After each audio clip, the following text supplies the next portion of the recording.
လူတွေကိုအားနာတဲ့စိတ်နဲ့ပတ်သက်ခဲ့မိဖို့တဲ့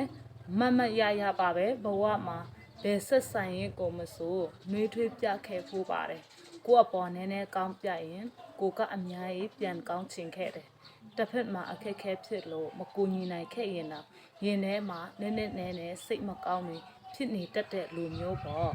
ယုံအောင်ပြောရင်ယုံနဲ့တနာအောင်ပြောရင်တနာခဲ့တယ်အဲ့ဒီလိုစိတ်တွေကြောင်းလဲလူရင်းကပေးတဲ့ဒဏ်ရာတွေခါသီးခံခဲ့ရတယ်တချို့တွေဆိုကုအတွက်အရေးလိုနဲ့နောက်မှလောင်းရိပ်ဖြစ်နေတတ်တာမျိုးရှိတယ်အလိုရှိတော့ကတ်ပြီးအလိုမရှိတော့ဖတ်သွားတတ်ကြတယ်တစ်ချိန်ကကိုဆွဲထူလို့ထခဲ့ရတဲ့လက်တွေဟာတကယ်တမ်းကိုလဲကြတဲ့အချိန်ရောက်တော့အားလုံးအဝေးကိုရောက်ကုန်ကြပါတယ်အဲ့ဒီလိုပဲတဖွာပြောခဲ့တဲ့ဂျေဇုစကားတွေနားနဲ့မဆန်အောင်ကြားခဲ့ရပေမဲ့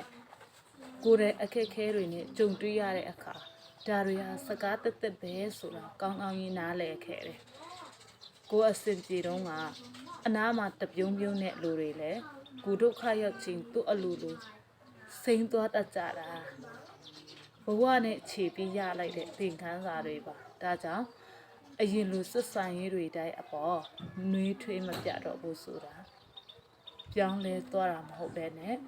မအတော့တာပါလူတွေကိုအားနာတဲ့စိတ်နဲ့ပတ်သက်ခဲ့မိဖို့တဲ့မမရရပါပဲဘဝမှာဘယ်ဆက်ဆိုင်ရင်ကိုမဆိုနှွေးထွေးပြခဲ့ဖို့ပါတယ်ကိုအပေါ်နည်းနည်းကောင်းပြရင်ကိုကအများကြီးပြန်ကောင်းချင်ခဲ့တယ်တစ်ဖက်မှာအခက်ခဲဖြစ်လို့မကူညီနိုင်ခဲ့ရင်တော့ရင်ထဲမှာနည်းနည်းစိတ်မကောင်းတွေဖြစ်နေတတ်တဲ့လူမျိုးပေါ့ယုံအောင်ပြောရင်ယုံနဲ့တနာအောင်ပြောရင်တနာခဲ့တယ်အဲ့ဒီလိုစိတ်တွေကြောင်းလဲလူရင်းကပေးတဲ့ဒဏ်ရာတွေခါသီးခံခဲ့ရတယ်တချို့တွေဆိုကုအတွက်အရေးလိုနဲ့နောက်မှလောင်းရိပ်ဖြစ်နေတတ်တာမျိုးရှိတယ်အလိုရှိတော့ကတ်ပြီးအလိုမရှိတော့ဖတ်သွားတတ်ကြတယ်တစ်ချိန်ကကိုဆွဲထူလို့ထခဲ့ရတဲ့လက်တွေဟာတကယ်တမ်းကိုလဲကြတဲ့အချိန်ရောက်တော့အားလုံးအဝေးကိုရောက်ကုန်ကြပါတယ်အဲ့ဒီလိုပဲတဖွာပြောခဲ့တဲ့ဂျေဇုစကားတွေနားနဲ့မဆန်အောင်ကြားခဲ့ရပေမဲ့ကိုယ်ရဲ့အခက်ခဲတွေနဲ့ကြုံတွေ့ရတဲ့အခါဒါတွေဟာစကားတက်ပဲဆိုတာကောင်းကြီးနားလည်ခဲ့တယ်ကိုအစင်ပြေတော့က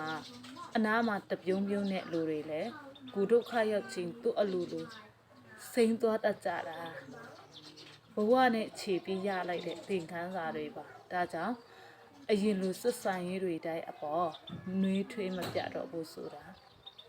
ပြောင်းလဲသွားတာမဟုတ်ပဲနဲ့မအတော့တာပါ